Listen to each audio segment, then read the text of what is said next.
तुम्हारा सर्वस्व हूं, मुझे ही अपनी माँ मानो, पिता मानो, भ्राता मानो, प्रियतम मानो, सर्वस्व मानो। तो जब तुम्हारी ही ये आज्ञा है कि हमें तुमको सर्वस्व मानना है, तो बेचारी शूर्पणखा ने क्या गलती की? वो भी तो यही कह रही है ना तुम्हारे पास आके, तुम्हारे जैसा त्रैलोक्य में कोई पुरुष नहीं है जो इतना सुंदर है।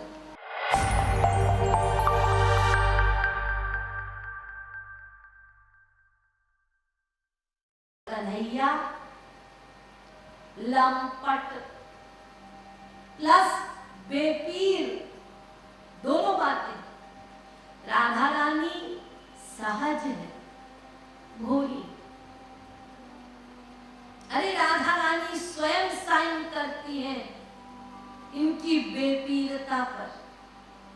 श्री कृष्ण ऐसे लंपट हैं, कोई भी हो, स्त्री हो, पुरुष हो, लड़की हो, लड़का हो, बूढ़ा हो, बूढ़ी हो, जो उनको प्रियतम मान लेता है उसको अपनी प्रेयसी मान लेते हैं। ऐसा लंपट आपने संसार में कहीं देखा? कोई इंसान ऐसा काम कर सकता है? संसार में यदि कोई इंसान इस प्रकार के कार्य करेगा तो उसको क्या कहा जाएगा? कैरेक्टरलेस। और इनको देखो, अब बताइए, भगवान है वो, लोग उनको भगवान कहते हैं।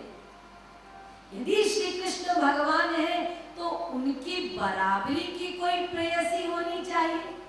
अरे जिसने महालक्ष्मी की ओर मुंह उठा के भी नहीं देखा, जब महालक्ष्मी जी समुद्र से निकली तो श्री कृष्ण ने देखा भी नहीं। बताइए कहाँ है महालक्ष्मी का सौंदर्य? करोड़ों स्वर्ग की मेनकाएं भी महालक्ष्मी के सौंदर्य के सामने कुछ नहीं, और करोड़ों मेनकाएं के सौंदर्य के सामने ये संसार की कोई सुंदर स्त्री नहीं। लेकिन देखिए उनकी लंपटता, महालक्ष्मी की ओर मुंह उठाकर नहीं देख रहे और कुब्जा से कहते हैं मेरी बीवी बनेगी।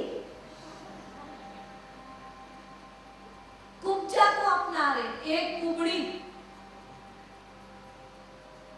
ऐसे लंपट है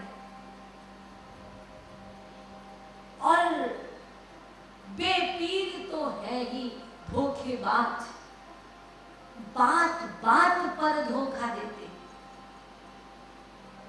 और राधा रानी कहती है इनकी बेपीरता की बातें बतलाऊं? यही राम बने थे, और जब राम बने तो सुग्रीव से मित्रता की और बाली को छिप के मारा पेड़ की ओट से। क्यों जी?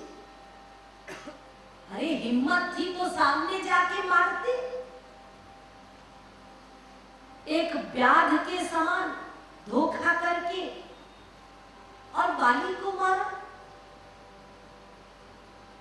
अरे बाली और सुग्रीव में ना बैर था, तुम्हारा बाली से क्या बैर था? इसीलिए जब बाली को बाण लगा और प्रभु राम जब सामने आकर खड़े हो गए तो बाली ने पूछा था, धर्म हेतु अवतारे गोसाई, मारे मोहि व्याध की नाई।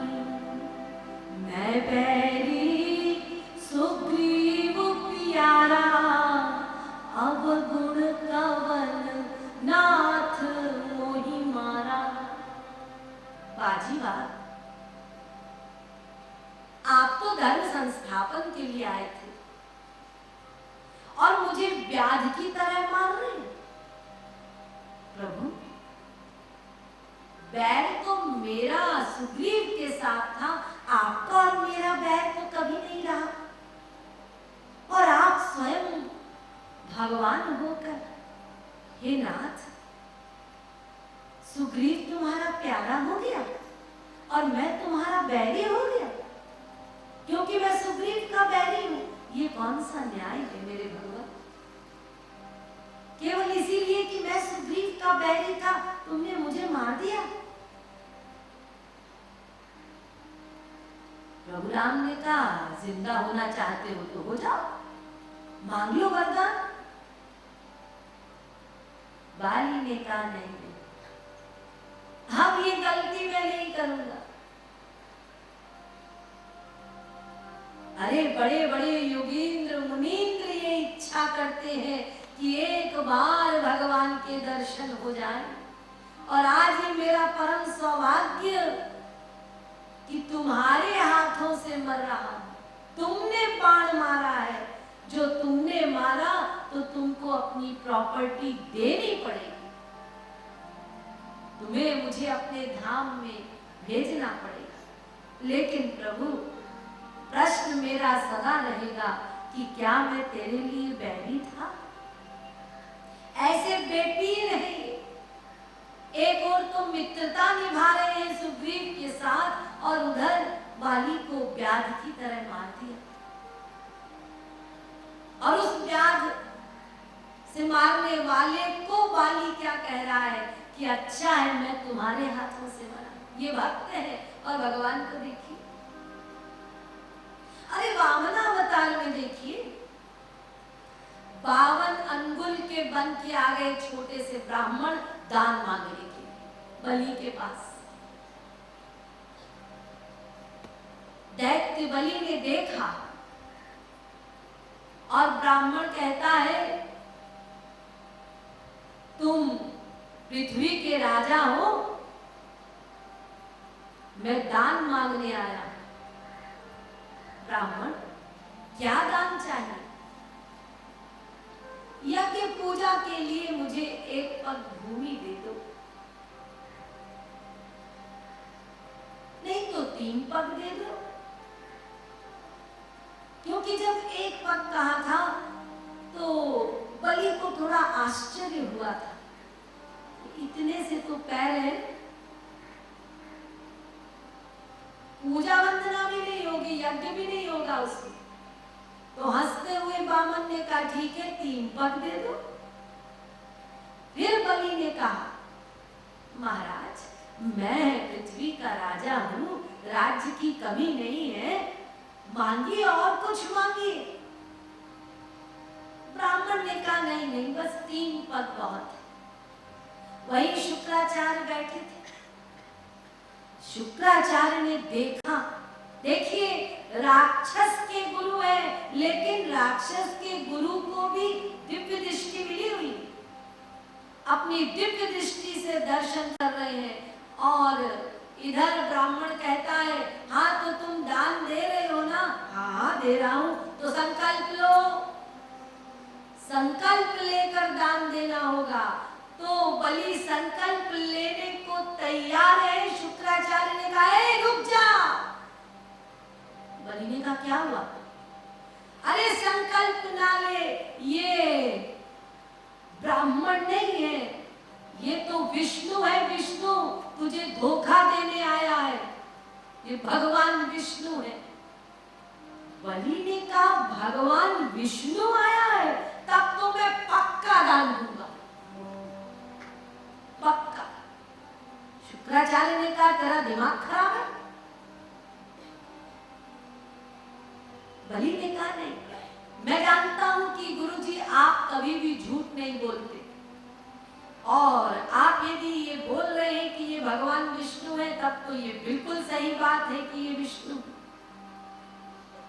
तो जो विष्णु मेरे द्वार पे दान मांगने आया है, सबका दानी विष्णु और विष्णु का दानी बलि, इतिहास में मेरा नाम अमर हो जाएगा। लोग भी जान जाएंगे कि था कोई भगवान जो बलि से दान मांगने आया था। मैं तो दान अवश्य दूंगा। और भीतर से बलि ये भी सोच रहे हैं, अरे मैं भला भगवान को क्या दे सकता हूँ, ये राज्य, अरे ये तो उन्हीं की प्रॉपर्टी है, स्पिरिचुअल गवर्नमेंट। मैं तो खाली हाथ आया था, नंगा आया था, और जब जाऊंगा तो शरीर भी यहीं धरा रह जाएगा, कुछ तो नहीं बचेगा, तो मैं क्या दे सकता हूँ। ये तो उनकी कृपा है जो मेरा कल्याण करने के लिए मेरे द्वार पर आज भिखारी बन के आया। तो संकल्प ले रहे, लिया संकल्प, और इधर जो स्वांग रचा हुआ था भगवान ने, वो अपने ओरिजिनल स्वरूप में आए और फिर बड़े होते गए, और जब विशाल होते गए तो एक पैर से स्वर्ग नाप लिया, दूसरे पैर से पृथ्वी नाप ली, अब तीसरा पग लेकर खड़े हैं। बोल कहां रखूं? बलि नेत्रों से झरझर आंसू बह रहे हैं और दोनों हाथ जोड़कर कहता है, भगवान मैं तो हूं, अभी तुम्हारी लाज नहीं जाएगी, आखिर हार तुम्हारी होगी, सदा जीत भक्त की ही होती है। रखिए रखिए मेरे शीश पर रखिए।